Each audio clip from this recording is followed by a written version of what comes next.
লাইসা মিনহু ফাহুয়া রাদ্দ, যারা আমাদের দিনের মধ্যে নতুন কিছু চালু করলো যেটা দিনের অংশ নয় সেটা প্রত্যাখ্যাত হবে।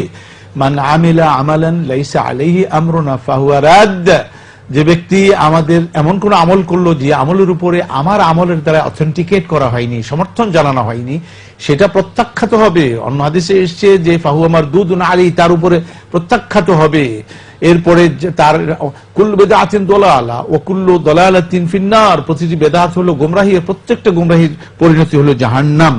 এখন এই যে মিলাদটা, এটা তো ইবাদত হিসাবে করা হয়, তো ইবাদত হিসাবে করা হলে এটা তৌকিফ হতে হবে, শরীয়ত কর্তৃক সমর্থন থাকতে হবে। তো নবী সাল্লাল্লাহু আলাইহি ওয়াসাল্লাম নিজে পড়েননি, সাহাবায়ে কেরাম পড়েননি, খোলাফায়ে রাশিদুন পড়েননি, তাবেঈনরা পড়েননি, তাবেঈনরা পড়েননি, মুহাদ্দিসিনরা পড়েন।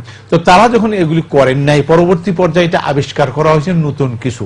এরকম আবিষ্কারের ফলে উল্টা নবী সাল্লাল্লাহু আলাইহি ওয়াসাল্লামের উপরে একটা অপবাদ এসে যায় যে যদি এটা শরীয়তের মধ্যে থেকেই থাকে তো নবী কেন করলেন না? কাজে নবী বাদ দিয়েছেন, গোপন করে দিয়েছেন। অথচ ওর চাইতে বড় জালিম আর কে? যে ব্যক্তি ওমান আযলামু মিম্মান কাতামা শাহাদাতা ইনদাহু মিনাল্লাহ, তার চাইতে বড় জালিম কে? যার কাছে আল্লাহর পক্ষ থেকে কোনো কথা জানা থাকে, কোনো হুকুম জানা থাকে আর সেটা সে গোপন করে দেয়, তার চাইতে বড় জালিম আর কেউ নেই। তো নবী সাল্লাল্লাহু আলাইহি ওয়াসাল্লাম যেটা করেন নাই তার মানে তিনি গোপন করেছেন, সাহাবায়ে কেরামকে বলেন নাই তার মানে তিনি গোপন করেছেন, তাহলে তো তিনি জালিম হয়ে যাবেন, নাউযুবিল্লাহ মিন যালিক। অতএব নবী সাল্লাল্লাহু আলাইহি ওয়াসাল্লাম শরীয়তের যা কিছু সব তিনি ব্যাখ্যা করেছেন, নিজে করে দেখিয়ে দিয়েছেন। মিলাদ শরীফের কোন দলিল কোরআন ও সুন্নাহর দ্বারা সমর্থিত নয়, অতএব এটা বিদআত আর এটা পরিত্যাজ্য। আল্লাহু আ'লাম বিস-সাওয়াব।